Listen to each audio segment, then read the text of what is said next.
kembali lagi kita di acara Ngeteh Pagi, ngobrol sama Teteh di pagi hari.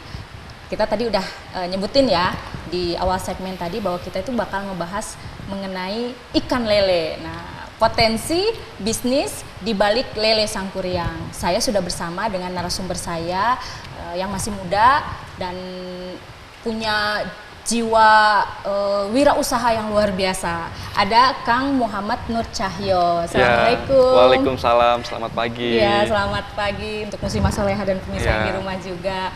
Nah, Kang, kita itu hari ini pengen banget ngebahas lele. Di segmen awal itu saya lagi udah ngebayangin ikan lele itu enaknya digoreng, lalu dicocol sama sambal yang enak, Ya. dan makan pakai nasi panas. Aduh, kayaknya nasi uduk mantap. ya? Ya, nasi uduk, aduh mantap banget deh pokoknya, Kang. Nah, Kang Cahyo, sebelum saya masuk ke ikan lelenya sendiri nih, Kang Cahyo ini kan sekarang bergerak di bidang beternak ikan Ya. lele Sangkuriang ya? Ya, benar. Beternak di ikan lele Sangkuriang. Sebelumnya ada basic atau dasar ilmu dari beternak ikan lele? Kalau saya sendiri sih, saya nggak punya ilmu atau basic dasar peternak lele. Tetapi saya kan kuliah di program studi kewirausahaan Sekolah Bisnis dan Manajemen ITB. Oh. Nah, dari situlah saya punya ilmu tentang manajemen bisnis. Jadi di situ saya memberanikan diri untuk memulai bisnis. Oh, Gitu. memulai bisnisnya. Jadi lebih fokus kepada bisnisnya. Iya. Oke, itu berapa tahun yang lalu sekolah di 3 tahun yang lalu, kebetulan sekarang udah wisuda. Waduh, Baru Oktober alhamdulillah. kemarin. Oktober Ya. kemarin ya. Selamat nih udah lulus nih. Jadi sambil kuliah juga mengembangkan usaha beternak lele ini. Iya, bener banget. Jadi awalnya bisa kepikiran, saya pengen mengembangkan apa ya ilmu yang sudah saya dapat, lalu saya aktualisasikan ke dalam peternak lele itu gimana? Jadi kan di program studi kewirausahaan ini kita mencoba untuk terjun langsung di dunia bisnis. Jadi kita itu kuliah tidak hanya materi di kuliahan, Iya. tidak hanya teori. Jadi di situ kita juga mempraktekannya melalui case study-nya. Kebetulan saya mengambil usaha budidaya ikan lele bersama partner saya Ibrahim Rishad Effendi gitu. Oke. Jadi di situ sih saya belajar banyak banget. Awalnya saya belajar teori tentang bagaimana sih kita memanage sebuah bisnis, Ya. bagaimana kita memulai usaha dari nol sampai kita mengembangkannya gitu sih. Jadi kalau untuk misalkan ilmu tentang budidaya lele itu sendiri, saya sendiri mulai dari nol banget. Jadi saya emang awalnya itu browsing lah. Sekarang kita udah banyak internet, kita tinggal browsing aja, buka YouTube. Kemudian kalau misalkan ilmunya biar bisa lebih dalam, saya cari-cari buku di toko buku itu banyak, dan disitulah saya mulai belajar. Setelah saya mendapatkan teori yang cukup tentang berbudidaya lele, baru saya terjun langsung. Oh, ternyata saya di situ dapat improvisasi sendiri dari teori yang ada di buku dan di internet dengan teori yang ada di lapangan gitu. Ternyata itu emang sedikit berbeda sih gitu. Oke, waduh luar biasa Iya. ya. Jadi memang pertama kali yang harus dilakukan itu adalah mencari sumber-sumber dulu, Iya. kemudian belajar dulu, mempelajari ya, baru Iya, benar. akhirnya dikembangkan seperti itu. Wah, luar biasa ini di Kang Cahyo ini sekolah di program studi kewirausahaan SBM ITB. SBM Ya. ITB, Sekolah Bisnis dan Manajemen ITB. Ya. Itu program studinya 3 tahun? Nah, di program studi kewirausahaan sendiri kan awalnya emang program studinya manajemen. Nah, kebetulan tahun 2013 itu baru buka namanya program studi kewirausahaan, dan kebetulan saya juga alumni pertama program studi kewirausahaan Sekolah Bisnis dan Manajemen ITB gitu. Itu jadi alumni pertama ya? Iya. Oke, susah nggak masuk ke sananya, Kang Cahyo? Kalau masuk ke sana pada dasarnya selama kita berusaha Ya. nggak susah sih, karena kan juga kita berusaha, kita berdoa juga jangan lupa gitu kan, meminta yang terbaik, dan alhamdulillah saya bisa diterima di program studi kewirausahaan itu gitu. Luar biasanya lagi nih ya Kang Cahyo, dari bisa masuk ke program studi kewirausahaan Sekolah Bisnis dan Manajemen ITB. Nah, dari sana juga ternyata Kang Cahyo nggak langsung nganggur ya, tapi langsung bikin usaha sendiri gitu ya. Iya. Berbekal dari ilmu yang didapat, itu luar biasa sekali tuh. Ya alhamdulillah ya.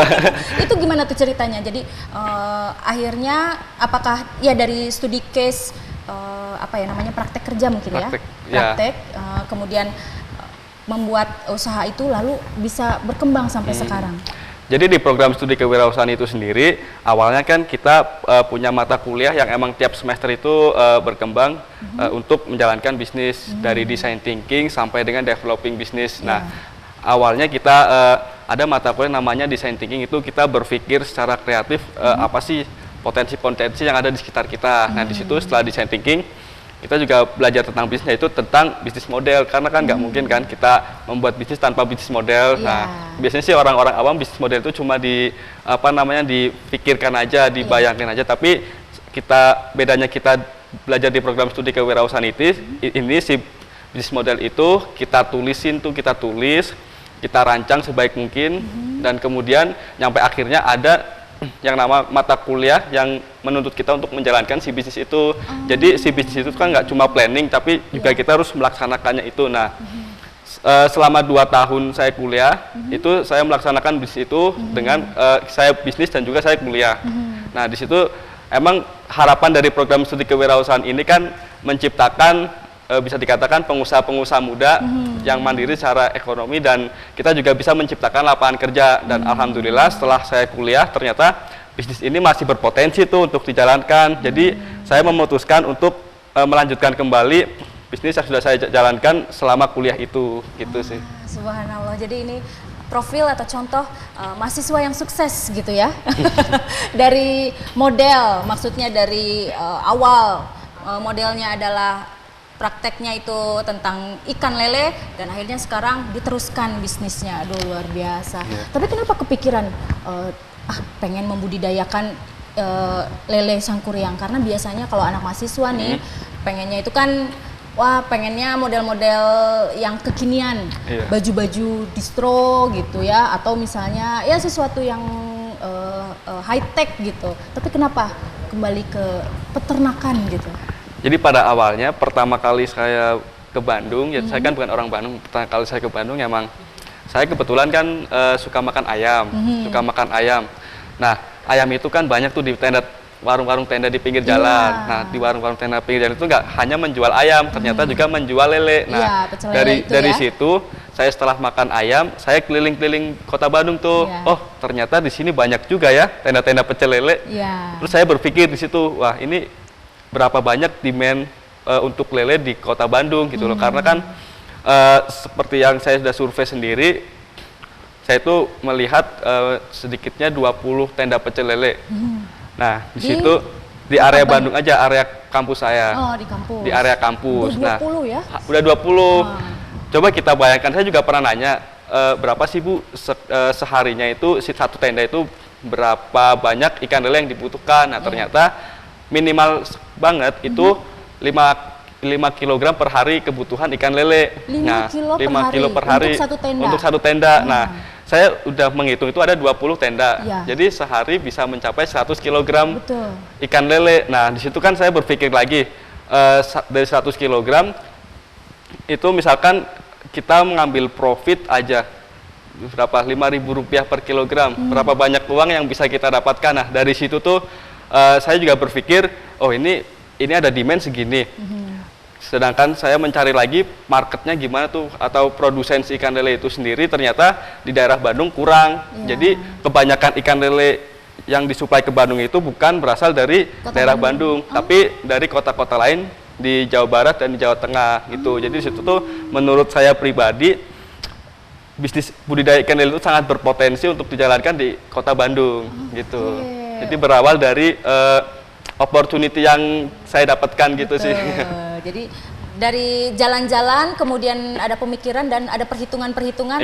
Wah, sepertinya saya bisa nih menjalankan usaha ini. Walaupun untuk keilmuan dari budidaya ikan lele itu masih nol, tapi belajar dan akhirnya sampai sekarang deh.